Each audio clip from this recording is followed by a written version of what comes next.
Hi hello నమస్తే welcome back to my channel. ఈరోజు recipe ఏంటంటే చాలా స్పెషల్ రెసిపీ అండి. డయాబెటిక్ పేషెంట్స్కి ది బెస్ట్ బ్రేక్ఫాస్ట్ అని అయితే చెప్పొచ్చు. డయాబెటిక్ పేషెంట్స్ కాకుండా అందరికీ చాలా చాలా బెటర్ బ్రేక్ఫాస్ట్. అదేంటంటే ఉలువ గుగ్గిళ్ళండి. ఈ గుగ్గిల్లో ఉన్న బెనిఫిట్స్ ఏంటంటే నేను వీడియోలో ముందు అయితే చెప్తాను. ఎవరు స్కిప్ చేయకుండా వీడియో లాస్ట్ వరకు చూసేయండి.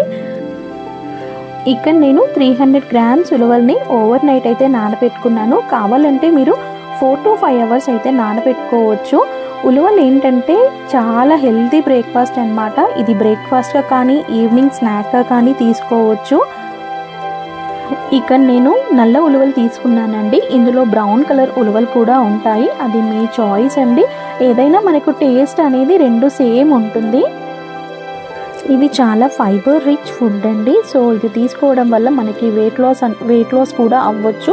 ఇక నేను ఓవర్ నైట్ నానబెట్టుకున్న ఉలవల్ని చూసారు కదండి, మనకు వాటర్ అనేవి బ్లాక్గా అవుతాయి. ఈ వాటర్తో మనం ఉలవచారు కూడా చేసుకోవచ్చు, కానీ నేను వాటర్ అయితే ఇక్కడ స్కిప్ చేసేస్తున్నాను. సో ఉలవలు అయితే మనం కుక్కర్లో వేసుకొని 4 to 6 విజిల్స్ వచ్చే వరకు అయితే ఉడికించుకోవాలి. మీరు కావాలంటే గిన్నెలో కూడా ఉడికించుకోవచ్చు, కానీ ఉలవలు ఉడకడానికి చాలా టైం టేకింగ్ అయితే ఉంటుంది. అందుకని ఇక్కడ నేను తగినంత వాటర్ పోసుకొని కుక్కర్లో అయితే ఉడికించుకుంటున్నాను. ఇన్ కేస్ మనకు 4 to 6 విజిల్ ఉడకనట్లయితే మరి కాస్త చూసి ఇంకొక విజిల్ అయితే పెట్టుకోవచ్చు. సో ఉలవల్లో ఏంటంటే యాంటీ ఆక్సిడెంట్స్ ఎక్కువగా ఉంటాయి కాబట్టి మనకి స్కిన్ డిసీజ్ కూడా రాకుండా ఉంటాయి మనం ఫ్రీక్వెంట్గా తీసుకున్నట్లయితే.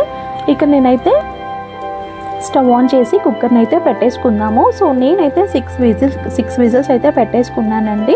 సో ఉలవలు చాలా చాలా హెల్దీ బ్రేక్ఫాస్ట్ అండి. సో ఇది స్నాక్ ఐటెంగా కూడా తీసుకోవచ్చు. ఇంకొకటి ఏంటంటే చిన్నపిల్లలు చాలామంది ఫుడ్ సరిగ్గా తీసుకోరు కదా, సో వాళ్ళకి ఉలవలు పెట్టడం వల్ల ఏంటంటే ఆకలి అనేది చాలా ఎక్కువగా అవుతుంది. సో ఒక్కసారి ట్రై చేయండి. సో నేను ఇక్కడ 6 విజిల్స్ తర్వాత చూసేసరికి ఏంటంటే ప్రాపర్గా అయితే ఉడికిపోయాయి. సో నేనైతే డ్రైన్ చేసుకున్నాను వాటన్నిటిని. సో చూసారు కదా. ఇప్పుడైతే నెక్స్ట్ ప్రాసెస్ ఏంటంటే మనం ఇప్పుడు తాలింపు పెట్టేసుకుందాము. నెక్స్ట్ ప్యాన్ అయితే పెట్టుకొని ఆయిల్ వేసేసుకుందాము.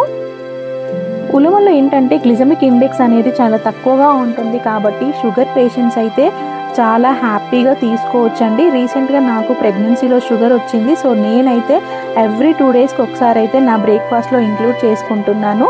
సో నాకైతే షుగర్ అనేది కంట్రోల్లో ఉంటుంది. చాలామంది షుగర్ పేషెంట్స్ ఏమనుకుంటారంటే ఏ బ్రేక్ఫాస్ట్ తిన్నా వాళ్ళకి షుగర్ లెవెల్స్ అనేది ఇంక్రీజ్ అవుతాయి కాబట్టి సో ఉలవలు అనేది ది బెస్ట్ ఆప్షన్ అని అయితే చెప్పవచ్చు. అది నైట్ డిన్నర్లో కూడా తీసుకోవచ్చు. ఇంకోటి ఏంటంటే కాన్స్టిపేషన్, గ్యాస్ ప్రాబ్లమ్స్ ఉన్నా మనము ఉలవలు అయితే తీసుకోవచ్చండి. సో ఇక నేను తాలింపు కోసం అయితే కరివేపాకు, ఉల్లిపాయ, పచ్చిమిర్చి అన్నీ అయితే వేసేసుకొని తాలింపు అయితే పెట్టేసుకుందాము. యాక్చువల్లీ ఉలవలు ఏంటంటే మన అమ్మమ్మలు నానమ్మల కాలంలో ఒకప్పుడు పశువుల మేతగా పెట్టేవారు.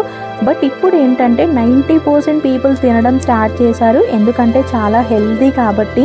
సో ఇంకొకటి మీరు గమనించినట్లయితే మనం రెస్టారెంట్స్కి వెళ్ళినప్పుడు ఉలవ చారు, ఉలవలతో చేసిన బిర్యానీ చాలా కొంచెం ఎక్స్పెన్సివ్గా ఉంటాయి. ఎందుకు అంటే హెల్దీ అనేది ఎప్పుడు ఎక్స్పెన్సివ్గానే ఉంటాయి హెల్దీ ఫుడ్.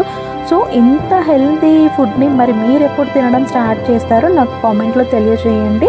సో ఇక్కడ ఉలవ గుగ్గిళ్ళు అయితే రెడీ అయిపోయాయండి. సో చాలా చాలా బెనిఫిట్స్ అయితే ఉన్నాయి కదండి. సో వీడియో నచ్చితే లైక్ చేసేయండి. సో మీరు కూడా తింటారని అయితే అనుకుంటున్నాను. నేను ఏంటంటే ప్రీవియస్ కొంచెం లైట్గా తీసుకునేదాన్ని. నాకు షుగర్ అటాక్ అయినప్పటి నుండి అయితే నేను 2 డేస్కి ఒకసారి అయితే మా ఇంట్లో బ్రేక్ఫాస్ట్ ఇదే ఉంటుంది. మా బాబుకు కూడా నేను అలవాటు చేశానండి. సో చాలా హ్యాపీగా తింటాడు. టేస్ట్ కూడా చాలా చాలా బాగుంటుంది. సో దీంట్లో మనం చాట్ మసాలా, ఇంకొంచెం టేస్టీగా ఉండాలంటే చాట్ మసాలా, లెమన్ ఇదైతే యాడ్ చేసుకొని తింటే చాలా చాలా సూపర్గా ఉంటుందండి. సో తినడానికి అయితే ట్రై చేయండి. సో మీ పిల్లలకు కూడా పెట్టేసేయండి. చాలా చాలా హెల్దీ అండి. సో మీలో ఎవరైనా ఫస్ట్ టైం నా ఛానల్ని చూస్తే ప్లీజ్ సబ్స్క్రైబ్ చేసుకొని మీరు కనుక ట్రై చేస్తే టేస్ట్ ఎలా ఉందో నాకు కామెంట్ చేసేయండి. Thanks for watching. Please subscribe.